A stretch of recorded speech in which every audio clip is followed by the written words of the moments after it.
कृष्ण जन्माद्वारे आपण देवाचं आनंद रूप पाहू, म्हणजे तिसरं पाऊल पण पाहू. तिसरं पाऊल कुठे ठेवू? त्यावेळेला राजा बलीने आपलं मस्तक पुढे केलं. आपण देवाला सर्व देतो पण स्व देत नाही. देवाला स्व पण द्या, सर्वस्व द्या.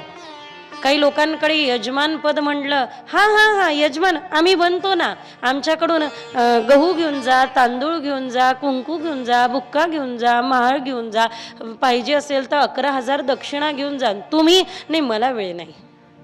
काही ठिकाणी पहिल्या दिवशी जे यजमान दिसतात, काही काही ठिकाणी डायरेक्ट 7व्याच दिवशी दिसतात. ताई राम राम, आम्हीच या कथेचे यजमान.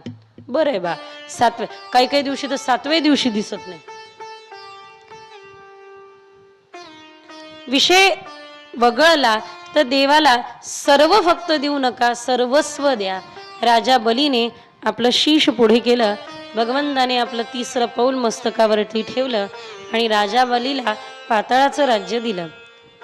राज्य तर दिलं, पण आता मात्र राजा बलीला विचारलं काय पाहिजे? म्हणे एकच पाहिजे, माझी एकच विनंती आहे की तुमचं रूप इतकं सुंदर आहे, मी तुमच्या रूपावर भाळलो, मी कोणत्याही दरवाजातून निघालो तर मला तुमचं दर्शन झालं पाहिजे. अशा प्रकारे प्रत्येक दरवाजामध्ये भगवान उभे. आता विचार करा, राजा बली बाहेर पडेल तशा देव किती दरवाजांवर पळायचे.